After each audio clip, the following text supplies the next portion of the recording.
जय हिंद दोस्तों, मैं राहुल राजपूत एमआरसी क्लासेस कर रहा की यूट्यूब चैनल में आपका बहुत बहुत स्वागत करता हूं। जैसा कि आपको पता है, हमारी यूट्यूब पे नियमित कक्षाएं आ रही हैं जिसमें हम डेली आपकी 1 या 2 वीडियो अपलोड करते हैं। रोज शाम को हमारा एक नया वीडियो आता है। उसी क्रम में आज हमारा एक नया वीडियो आने वाला है जो होगा भारतीय संविधान का होगा। तो भारतीय संविधान के हम 4 वीडियो ऑलरेडी बना चुके हैं। ये भारतीय संविधान का हमारा वीडियो नंबर 5 होगा जिसमें हम एक पूरा टॉपिक कंप्लीट करेंगे और उस टॉपिक का नाम होगा भारत की संसद, इंडियन पार्लियामेंट। तो भारत की संसद के बारे में हम अब सारी चीजें डिस्कस करने वाले हैं कि भारतीय संसद क्या है, संसद के कितने अंग होते हैं, संसद में कितने सदन होते हैं, लोकसभा क्या है, राज्यसभा क्या है, लोकसभा के सदस्यों का चुनाव कैसे होता है, राज्यसभा के सदस्यों का चुनाव कैसे होता है, भारतीय लोकसभा को क्या क्या शक्तियां होती हैं, कौन इनके अध्यक्ष होता है, कौन इसका उपाध्यक्ष होता है, कौन राज्यसभा का सभापति होता है, कौन उपसभापति होता है। तो आज का जो हमारा टॉपिक होगा वो भारतीय संसद को लेकर होगा। तो देखिए, तो भारतीय संविधान का जो भाग नंबर 5 है, वो भाग नंबर 5 में आर्टिकल 52 से 151 तक की व्यवस्था की गई है। उसी भाग नंबर 5 में आपको एक आर्टिकल देखने को मिलेगा, उस आर्टिकल का नाम है आर्टिकल 79। तो आर्टिकल 79 कहता है कि भारत की क्या होगी, एक संसद होगी। भारत की क्या होगी, एक संसद होगी। तो आर्टिकल 79 के अनुसार भारत की एक संसद होगी। तो संसद के जो अंग होंगे वो तो 3 होते हैं। संसद के जो अंग होते हैं वो 3 होते हैं। एक तो होती है लोकसभा, दूसरी होती है राज्यसभा, तीसरा होता है राष्ट्रपति। लेकिन संसद में अगर सदनों की बात करें तो भारतीय संसद 2 सदनों से मिलकर बनती है। तो भारत की जो संसद है वो 2 सदनों से मिलकर बनती है। पहला होता है आपका राज्यसभा, पहला क्या होता है आपका राज्यसभा, और दूसरा जो होता है भारतीय संसद का जो अंग होता है वो हो जाता है आपका लोकसभा।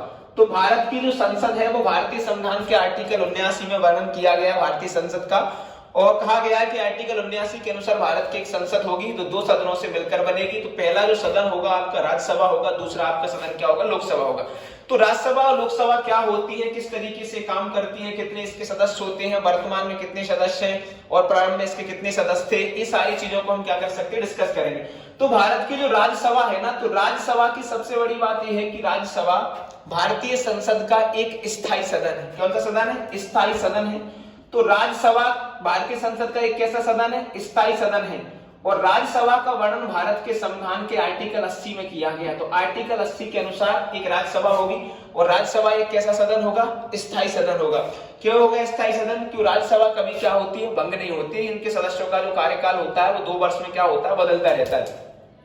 तो राज्यसभा एक स्थायी सदन है और राज्यसभा स्थायी सदन होने के साथ साथ इसको प्रथम सदन भी कहा जाता है। क्या कहा जाता है, प्रथम सदन राज्यसभा को हम कह सकते हैं। तो राज्यसभा प्रथम सदन है और राज्यसभा स्थायी सदन है। तो आर्टिकल 81 के अनुसार भारत की एक राज्यसभा होगी और राज्यसभा एक स्थायी सदन होगा, एक कभी भंग नहीं होता है।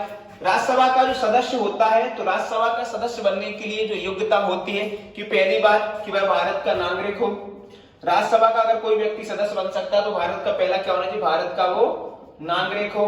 दूसरी बात, वो 30 वर्ष की आयु को क्या कर चुका हो, पूरी कर चुका हो। तो 30 वर्ष की आयु वो पूरी कर चुका हो। 30 वर्ष की जो आयु है जो व्यक्ति पूरी कर लेता है वो राज्यसभा का सदस्य बनने के क्या हो जाता है, पात्र हो जाता है।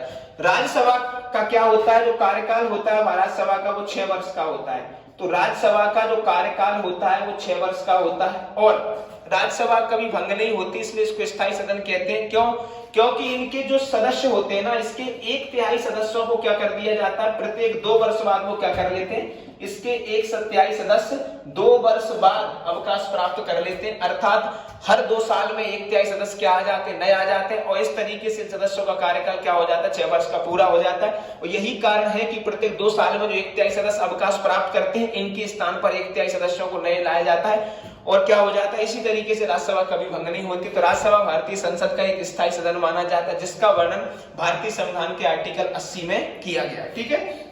तो राज्यसभा का सदस्य बनने के लिए पहली योग्यता होती है कि वह भारत का नागरिक हो, दूसरा 30 वर्ष की आयु पूरी कर चुका हो और संसद के द्वारा जो योग्यताएं निर्धारित की जाती है उन योग्यताओं को पूरी करता हो, वो क्या कर, वो भारत की राज्यसभा का क्या बन जाएगा, सदस्य बन जाता है। ठीक है। और उसके अलावा अगर राज्यसभा में देखें कि राज्यसभा में सीटों की जो व्यवस्था की गई, तो भारतीय राज्यसभा में अधिकतम जो सीटें हैं वो कितनी हो सकती है, अधिकतम जो सीटें हैं भारतीय राज्यसभा में कितनी हो सकती है, 250 हो सकती है। इन 250 सीटों में से इन 250 सीटें कैसी हो सकती हैं? अधिकतम हो सकती है। तो पहले हम अधिकतम बताएंगे और फिर वर्तमान में देखेंगे कि वर्तमान में राज्यसभा की सीटों की व्यवस्था कितनी की गई है, कितने राज्यों से आते हैं, कितने केंद्र शासित प्रदेशों आते हैं और कितने सदस्यों को क्या किया जाता है, राष्ट्रपति के द्वारा मनोनीत या नॉमिनेट किया जाता है। तो राज्यसभा में अधिकतम सीटों की संख्या कितनी होती है? 250 होती है। इन 250 सीटों में से 238 जो सदस्य हैं वो क्या होते हैं? राज्य और केंद्र शासित प्रदेशों की विधानसभाओं से क्या आते हैं? चुनकर आते हैं। तो कहने का मतलब है कि 238 सदस्यों का राज्यसभा में क्या होता है? चुनाव होता है। बाकी जो 12 सदस्य होते हैं ना, इन 12 सदस्यों को राष्ट्रपति के द्वारा क्या किया जाता है? मनोनीत किया जाता है। मतलब राज्यसभा में 12 सदस्य ऐसे होंगे जो खेल, साहित्य, विज्ञान, कला इन क्षेत्रों से राष्ट्रपति के द्वारा क्या होके आएंगे? मनोनीत होके आएंगे। तो ये तो राज्यसभा में सीटों की संख्या कितनी होती? अधिकतम। तो अगर कोई आपसे पूछे कि राज्यसभा में अधिकतम सीटों की संख्या कितनी होती है, तो राज्यसभा में अधिकतम सीटों की संख्या 250 हो सकती है, जिनमें से 238 सदस्यों का क्या होता है? चुनाव होता है। राज्यों की विधानसभाओं, केंद्र शासित प्रदेशों की विधानसभाओं से चुनकर आते हैं। बाकी जो 12 सदस्य होते हैं, इन सदस्यों को मनोनयन किया जाता है। किसके द्वारा? भारत के राष्ट्रपति के द्वारा राज्यसभा में 12 सदस्यों का क्या किया जाता है? मनोनयन किया जाता है। तो ये तो है अधिकतम। अगर वर्तमान में हम देखें कि राज्यसभा में वर्तमान सदस्यों की संख्या कितनी है, तो राज्यसभा में वर्तमान में सदस्यों की संख्या है 245। तो वर्तमान में आज की स्थिति के अगर हिसाब से देखें तो वर्तमान में राज्यसभा के सदस्यों की संख्या 245 है। इन 245 सदस्यों में से 233 सदस्य ऐसे हैं जो राज्य और केंद्र शासित प्रदेशों की विधानसभाओं से चुनकर आते हैं। बाकी जो 12 सदस्य होते हैं वो 12 सदस्य क्या होते हैं? इन 12 सदस्यों को क्या किया जाता है? राष्ट्रपति के द्वारा क्या किया जाता है? मनोनीत किया जाता है। क्या किया जाता है? मनोनीत। तो ये तो राज्यसभा की क्या हो गई? सीटों की व्यवस्था की अधिकतम कितने हो सकते हैं? 250। 250 से ज्यादा राज्यसभा में सदस्य नहीं हो सकते आज की व्यवस्था के अनुसार। और इनमें से 238 जो होंगे वो राज्य की विधानसभाओं के द्वारा चुनकर आएंगे और बाकी जो 12 सदस्य होंगे ये राष्ट्रपति के द्वारा क्या किए जाएंगे? नॉमिनेट किए जाएंगे या मनोनीत किए जाएंगे। उसके बाद वर्तमान में अगर राज्यसभा में सदस्यों की संख्या देखें तो वर्तमान में राज्यसभा में सदस्यों की संख्या 245 है। इन 245 सदस्यों में से 233 सदस्य ऐसे हैं जो राज्य की विधानसभाओं से चुन के आते हैं और बाकी जो 12 सदस्य होते हैं वो 12 सदस्यों को राष्ट्रपति के द्वारा क्या किया जाता है? मनोनीत किया जाता है। अब राज्यसभा के सदस्यों का चुनाव कैसे होता है? देखो, राज्यसभा के सदस्यों का जो चुनाव होता है वो राज्य की विधानसभा के निर्वाचित सदस्यों के द्वारा किया जाता है। मान के चलो कि जैसे हमने देखा कि जैसे मध्य प्रदेश में विधानसभा सदस्यों की संख्या कितनी है? तो मध्य प्रदेश की विधानसभा में सदस्यों की संख्या कितनी है? 230 है। लेकिन मध्य प्रदेश में अगर हम राज्यसभा सदस्यों की संख्या देखें तो मध्य प्रदेश में राज्यसभा सदस्यों की संख्या कितनी है? 11 है।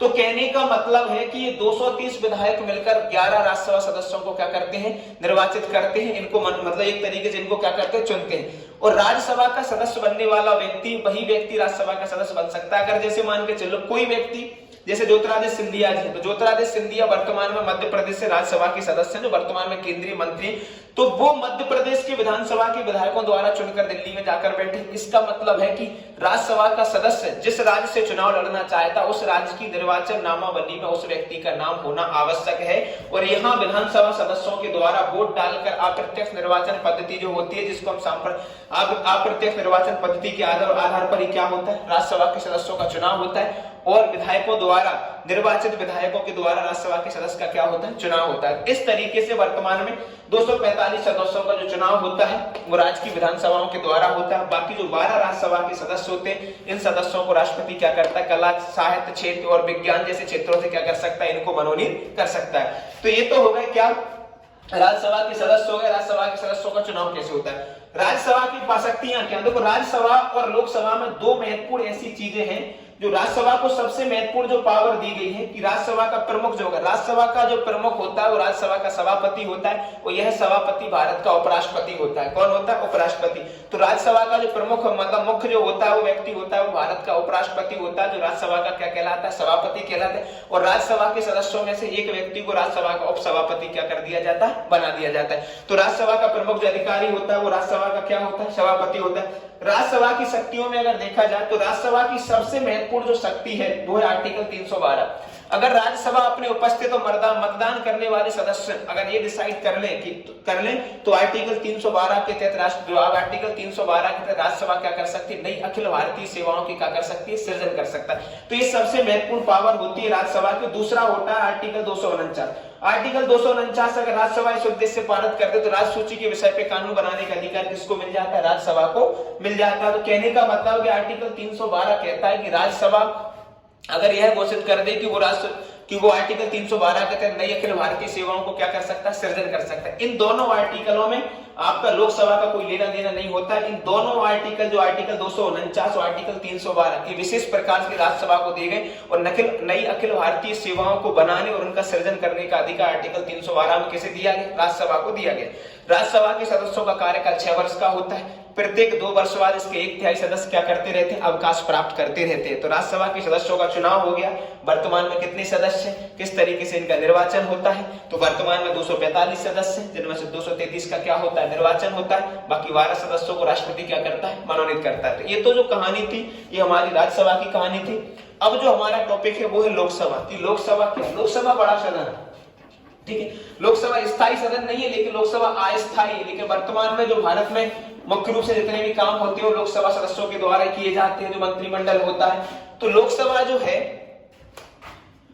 लोकसभा का जो गठन होता है वो भारतीय संविधान के आर्टिकल 81 में किया जाता है। भारतीय संविधान के आर्टिकल 81 के अनुसार एक लोकसभा होगी और लोकसभा में सदस्य होंगे। इन सदस्य जो होते हैं प्रत्यक्ष रूप से जनता के द्वारा क्या होते हैं? चुने जाते हैं। तो लोकसभा सदस्यों का क्या होता है? चुनाव होता है और इन सदस्यों का निर्वाचन होता है, वो जनता के द्वारा होता है। यानी ऐसे व्यक्ति जो 18 साल की उम्र मतलब पूरी कर चुके हैं, वो भारत में वोट डालने के पात्र हो जाते हैं। इन व्यक्तियों के द्वारा ही क्या होता है? भारत में लोकसभा सदस्यों का क्या किया जाता है? चुनाव किया जाता है। तो लोकसभा जो होती है वो आर्टिकल 81 में लोकसभा की व्यवस्था की गई। लोकसभा एक अस्थायी सदन है। लोकसभा कैसा सदन है? एक अस्थायी सदन है। इसको कभी भी भंग किया जा सकता है। दूसरी बात, अगर देखा जाए तो लोकसभा द्वितीय सदन है। कैसा सदन है? लोकसभा द्वितीय सदन भी लोकसभा को माना जाता है। तो लोकसभा एक अस्थायी सदन है, क्योंकि इसको कभी भी हम क्या कर सकते हैं? भंग कर सकते हैं। अस्थायी सदन है। लेकिन अगर देखा जाए तो सबसे लोकप्रिय सदन कौन सा होता है? तो लोकप्रिय सदन हम लोकसभा को ही मानते हैं। अगर सब संसद का सबसे लोकप्रिय सदन अगर कोई होता है तो वो कौन होता है? लोकसभा होता है। तो आर्टिकल 81 के अनुसार भारत की लोकसभा होगी, जिनके सदस्यों का निर्वाचन होगा वो प्रत्यक्ष रूप से जनता के द्वारा होगा। अब लोकसभा सदस्य की योग्यताएं क्या होती हैं? तो लोकसभा के सदस्य की जो पहली योग्यता होती है कि वह भारत का नागरिक हो। क्या हो? भारत का नागरिक हो और 25 वर्ष की वो आयु क्या कर चुका हो? पूरी कर चुका हो। मतलब ऐसा व्यक्ति जो भारत का नागरिक है, ऐसा व्यक्ति जो भारत का क्या है? नागरिक है और 25 वर्ष की आयु को वो पूरी कर चुका है, ऐसा व्यक्ति भारत में लोकसभा का सदस्य बनने के क्या हो जाता है? पात्र हो जाए। अर्थात जो व्यक्ति भारत में 25 वर्ष की आयु पूरी कर लेता है वो क्या बन जाता है? लोकसभा का सदस्य बनने के क्या हो जाता है? पात्र हो जाता है। वर्तमान में अगर लोकसभा के सदस्यों की अगर मैं संख्या देखूं तो लोकसभा में अगर अधिकतम अगर सदस्यों की हम संख्या देखें तो लोकसभा में अधिकतम सदस्यों की संख्या कितनी हो सकती है? 552 हो सकती है। 2026 तक यही रहेगी। 2026 तक इसमें कोई परिवर्तन नहीं किया जाएगा। तो कहने का मतलब है कि लोकसभा सदस्यों की अधिकतम संख्या कितनी होगी? 552 होगी। इनमें से 550 सदस्यों का क्या होता है? केंद्र और राज्य और केंद्र शासित प्रदेशों क्या होता है? ये सदस्य निर्वाचित होते आते हैं। बाकी आर्टिकल 331 के अनुसार क्या होता है? 2 सदस्यों का राष्ट्रपति क्या करता है? इनमें मनोनयन करता है। ये 2 सदस्यों का क्या होता है? मनोनीत करता है राष्ट्रपति। और ये जो मनोनीत सदस्य आपकी लोकसभा में जो 2 होते हैं ना, ये एंग्लो इंडियन होते हैं। क्या होते हैं? एंग्लो इंडियन, या इनको हम क्या कह सकते हैं? आंग्ल भारतीय। तो लोकसभा में जिन 2 सदस्यों का राष्ट्रपति निर्वाचन मनोनयन करता है, ये सदस्य आंग्ल भारतीय समुदाय के हो सकते हैं या एंग्लो इंडियन समुदाय के हो सकते हैं। तो लोकसभा में अधिकतम सदस्यों की जो संख्या होती है वो कितनी होती है? 552 होती है, जिनमें 550 सदस्यों का क्या होता है? केंद्र और केंद्र शासित प्रदेश और राज्यों से क्या होता है? इनका निर्वाचन होता है। बाकी जो 2 सदस्य होते हैं, इन 2 सदस्यों का राष्ट्रपति क्या करता है? मनोनयन करता है। और ये जो 2 सदस्य जो मनोनयन करता है, ये सदस्य कैसे होंगे? ये जो सदस्य होंगे वो आंग्ल भारतीय समुदाय के होंगे। अब क्या होता है लोकसभा में? तो अधिकतम तो 552, जिनमें 550 का निर्वाचन होगा, 2 क्या होंगे? मनोनयन। वर्तमान में लोकसभा में सदस्यों की संख्या कितनी है? तो वर्तमान में अगर हम देखें तो वर्तमान में अगर लोकसभा में सदस्यों की संख्या अगर देखी जाए तो वर्तमान में लोकसभा सदस्यों की जो संख्या है वो कितनी है? 545 है। कितनी है? 545। 16वीं 17वीं लोकसभा जो हुई थी, इनके लिए 545 सीटों पर क्या हुए थे? चुनाव हुए थे। तो वर्तमान में भारत में लोकसभा की सीटों की संख्या कितनी है? 545 है। इन 545 सीटों में से वर्तमान में 543 सीटों पर क्या होते हैं? चुनाव होते हैं। क्या होते हैं? चुनाव होते हैं।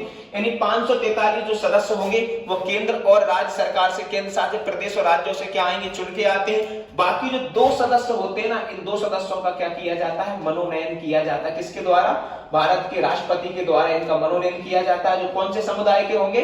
जो आंग्ल भारतीय समुदाय के होंगे। 2 व्यक्ति भारतीय लोकसभा में इस तरीके से चुने जाते हैं। जो आंग्ल भारतीय समुदाय का प्रतिनिधित्व होता है वो 2 सदस्यों का होता है। तो 545 सदस्यों पर क्या होता है? वर्तमान में लोकसभा में चुनाव होता है। और इन 545 सदस्यों का चुनाव कैसे होता है? इन 545 सदस्यों के निर्वाचन में भारत का वह व्यक्ति भाग लेता है जो 18 साल की उम्र पूरी कर चुका हो और उस व्यक्ति का नाम वहां की निर्वाचन नामावली में हो। तो कहने का मतलब है कि भारत में 18 साल प्राप्त करने के बाद हर व्यक्ति को वोट डालने का अधिकार मिल जाता है। और वही वोट डालने वाले व्यक्ति क्या करते हैं? लोकसभा के सदस्यों के लिए क्या करते हैं? निर्वाचन करते हैं। लोकसभा के सदस्यों का जो निर्वाचन होता है वो प्रत्यक्ष रूप से होता है। लोकसभा प्रत्यक्ष रूप से जनता के द्वारा इनका क्या किया जाता है? निर्वाचन किया जाता है। बाकी जो 2 सदस्य होते हैं इनका राष्ट्रपति के द्वारा क्या करते हैं? मनोनयन करते हैं।